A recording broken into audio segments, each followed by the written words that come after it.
Assalamualaikum dan salam sejahtera. Saya Muhammad Danish bin Linod, nombor metrik 276772.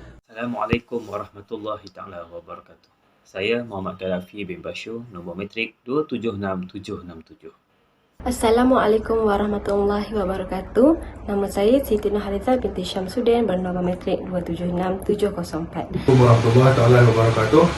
Saya Ahmad Rafiq bin Muhammad, nombor metrik 276470. Assalamualaikum warahmatullahi taala wabarakatuh. Saya Nash Fikri bin Badaruddin, nombor metrik 276610. Sekitar tahun 1960-an adalah era perindustrian pesat bagi negara Singapura. Ini kerana kerajaan menggalakkan dasar industri pertumbuhan pasaran buruh untuk mewujudkan peluang pekerjaan dan merangsang pertumbuhan ekonomi. Ini membawa kepada pembangunan industri berorientasikan ekspor yang mendapat manfaat daripada insentif percukaian. Pada tahun 1990-an, kerajaan telah mengalihkan tumpuan mereka daripada cukai langsung yang dibayar oleh individu kepada cukai tidak langsung yang dibayar oleh sektor perniagaan. Pada realitinya, sejarah perkembangan cukai barangan dan perkhidmatan atau dikenali Goods and Service Tax bermula seawal tahun 1954 apabila ia mula diterima pakai oleh negara Perancis. Malah terdapat lebih dari 160 negara di seluruh dunia yang menggunakan satu bentuk percukaian yang diketahui sebagai cukai nilai tambah. Negara Singapura memperkenalkan cukai barang dan perkhidmatan pada tahun 1994 dengan kadar cukai sebanyak 3%. Semua barangan dan perkhidmatan adalah transaksi yang bercukai, tetapi perniagaan perlu berdaftar untuk mengenakan ataupun menuntut cukai dari tarikh pendaftaran. Objektif perkongsian ini adalah untuk menunjukkan bagaimana sistem GST dilaksanakan dan kesan percukaian ini terhadap urus tadbir kerajaan masyarakat dan juga ekonomi negara tersebut. Singapura mendefinisikan Good Service Tax adalah cukai penggunaan yang berasaskan luas yang dikenakan ke atas barangan import. Hampir kesemua bekalan barangan dan perkhidmatan di negara lain, GST dikenali sebagai Value Add Tax. Tujuan penerangan ini menerangkan bagaimana GST memainkan peranan yang penting dari segi ekonomi dan mendapat maklum balas daripada pengguna bagaimana GST memberi kesan kepada sektor dan industri di negara itu. Tujuan GST ini diperkenalkan bagi memperluaskan lagi cukai dan pendapatan negara serta mengurangkan lagi kebergantungan daripada cukai langsung. Ianya juga membolehkan Singapura mengurangkan kadar 3% cukai pendapatan, cukai korporat dan cukai persendirian pada tahun 2023. Oleh yang demikian, Singapura dapat menarik minat persekitaran perniagaan yang baik dan mempromosikan ekspor. Untuk penjadualan pengelasan cukai GST yang dikelaskan oleh Lembaga Hasil Dalam Negeri Singapura yang dilaksanakan di Singapura terbahagi kepada dua kategori, iaitu bekalan barangan dan perkhidmatan yang dikenakan cukai GST dan bekalan yang dikecualikan cukai GST. Pengelasan cukai terbahagi kepada beberapa kategori, iaitu kepada barangan cukai, perkhidmatan bercukai, barangan tidak bercukai dan perkhidmatan tidak bercukai. Bagi barangan dan perkhidmatan bercukai, cukai GST yang dikenakan pada kadar bekalan standard 8% dan 0% pada bekalan berkadar sifar. Barangan bercukai bekalan standard yang jatuh dalam kategori ini adalah merupakan penjualan barangan elektronik di kedai runcit Singapura. GST juga dikenakan ke atas barangan import yang masuk ke Singapura yang bernilai rendah, sama ada import melalui udara atau pos yang tidak melebihi nilai $400. Dan kepada pengguna satu yang mengimport barangan bukan digital Contohnya seperti raket tenis, jam tangan, pakaian dan lain-lain. Kebanyakan penyediaan perkhidmatan tempatan kepada pelanggan di negara tersebut akan dikenakan cukai GST seperti yang dinyatakan sebelum ini. Perkhidmatan yang dikenakan cukai adalah seperti pusat spa kecantikan, syarikat-syarikat konsultasi dan syarikat keselamatan. Bagi perolehan pemasaran perkhidmatan daripada pembekal luar negara juga akan dikenakan GST di bawah kategori perkhidmatan. Contohnya, siaran iklan, penjualan rumah yang memerlukan perkhidmatan pegawai pemasaran dan lain-lain. Bekalan berkadar sifar juga terbahagi kepada dua kategori iaitu barangan dan perkhidmatan. Namun begitu, cukai GST tidak akan dikenakan ke atas kategori tersebut. Ini kerana ianya bagi tujuan dieksport ke luar negara. Barangan yang dibekalkan bagi tujuan dieksport atau telah dieksport perlulah mengemukakan dokumen yang berkaitan iaitu bilakah tarikh invoice diisu dan bilakah tarikh penerimaan bayaran bagi tujuan penilaian pelepasan cukai berkadar 0. Bagi perkhidmatan pula, mengikut undang-undang yang ditetapkan oleh Kerajaan Singapura selaras dengan peruntukan Seksyen 21 Akta Cukai Barang dan Perkhidmatan, pembekalan dan perkhidmatan mestilah dianggap perkhidmatan antarabangsa. Jika sekiranya pembekalan atau perkhidmatan boleh dianggap perkhidmatan antarabangsa, kadar 0% GST akan dikenakan ke atas perkhidmatan tersebut. Walaupun begitu, aspek-aspek lain perlulah dianggap pembekalan bercukai. Ini kerana tidak semua pembekalan dan perkhidmatan antarabangsa diberikan 0% cukai, perlu mengikut garis panduan dan peruntukan akta yang ditetapkan oleh negara Singapura. Ada beberapa barangan dan perkhidmatan bekalan yang mendapat pengecualian cukai GST dan luar daripada skop GST. Di antaranya adalah perkhidmatan kewangan, pembekalan token pembayaran digital, penjualan dan pajakan hartanah dan pengimportan dan pembekalan tempatan logam berharga pelaburan. Kerajaan Singapura telah menaikkan kadar GST ini pada 7%. Sehingga kini kadar ini juga perlu dibayar oleh pelancong dan penduduk warga asing di negara ini. Dan walau bagaimanapun, kerajaan hanya mengenakan separuh pembayaran kepada golongan tersebut. Sehingga kini kadar 7% itu adalah yang terendah di dunia mengikut kadar purata VAT tahun 2021. Dalam pada itu, kerajaan Singapura juga ingin melaksanakan kenaikan kadar daripada 7% GST yang dikenakan kepada negara itu, tetapi ditentang oleh pembangkang yang mana akan mengakibatkan inflasi yang lebih teruk.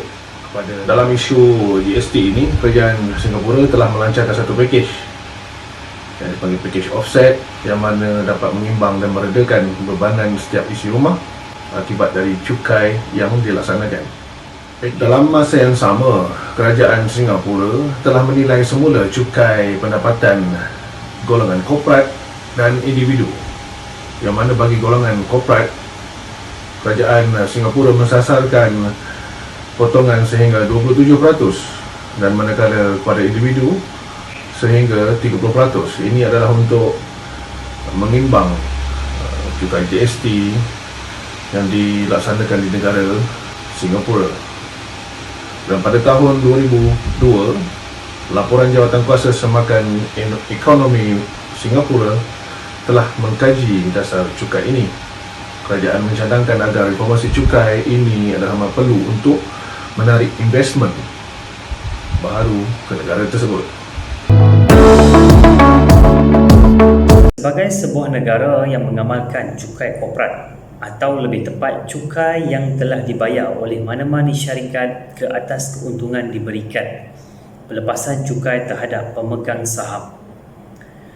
Ianya adalah melibatkan bebas cukai serta dividen yang diperolehi daripada keuntungan syarikat berkenaan. Prinsip cukai ketika GST mula diperkenalkan adalah pada kadar kecil iaitu 3% sahaja. Ianya merangkumi perkhidmatan serta kesemua barangan asas di Singapura.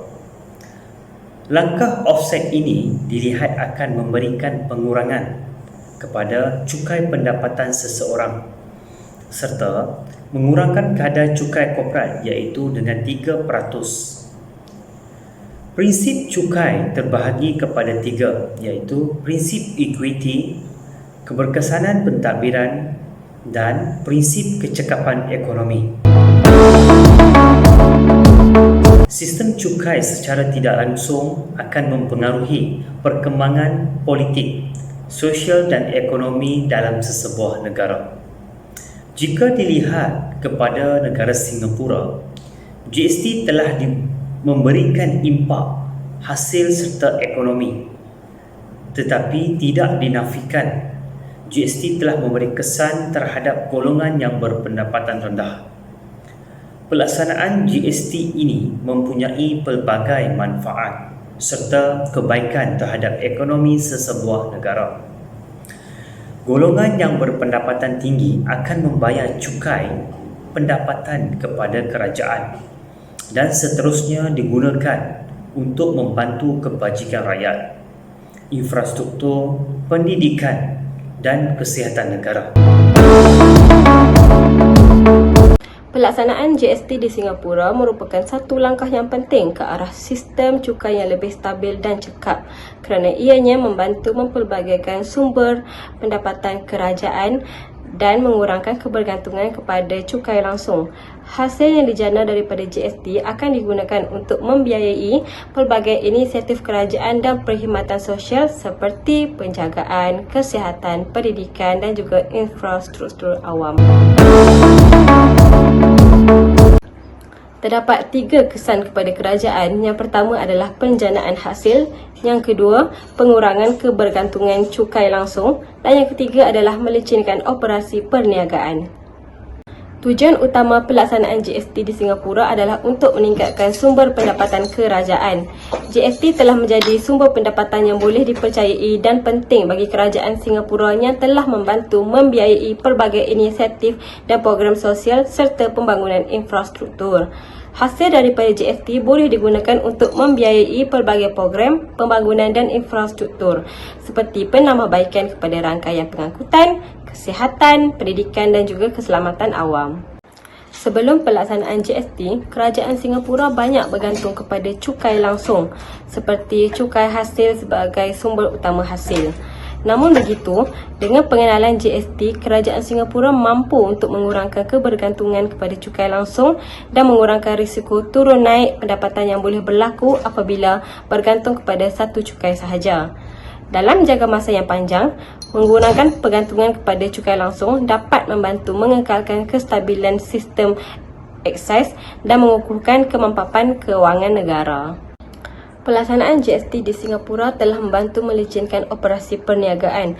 Sebelum GST diperkenalkan, pedagang di Singapura perlu melalui pelbagai jenis duty eksis seperti eksis import, eksis ekspor, eksis jualan semula dan lain-lain. Pedagang tidak perlu lagi memikirkan pelbagai jenis cukai dan mengurangkan kesilapan dalam pematuhan eksis yang seterusnya membantu mengurangkan kos pematuhan mereka. Kesan kepada ekonomi. Terdapat 3 kesan kepada ekonomi iaitu yang pertama adalah kepelbagaian hasil kerajaan, meningkatkan pertumbuhan ekonomi dan yang ketiga adalah daya saing antarabangsa. Pengenalan GST telah membantu mengembangkan sumber hasil kerajaan dan mengurangkan kebergantungan kepada cukai langsung seperti cukai hasil. Sebelum pengenalan GST, sumber utama hasil kerajaan datang daripada duit eksis langsung seperti eksis hasil. Hasil daripada GST boleh digunakan untuk membiayai pelbagai program pembangunan dan infrastruktur seperti penambahbaikan kepada rangkaian pengangkutan, kesihatan, pendidikan dan juga keselamatan awam. Kok Soh Hao selaku penasihat yang dilantik oleh Kementerian Kewangan berkaitan GST memaklumkan pada tahun 2017 pihak berkuasa hasil dalam negeri Singapura berjaya mengutip sebanyak 11.1 bilion dalam GST. Hasil yang dijana daripada GST telah digunakan untuk membiayai pelbagai inisiatif kerajaan dan perkhidmatan sosial yang penting untuk pembangunan ekonomi dan juga kesejahteraan rakyat Singapura.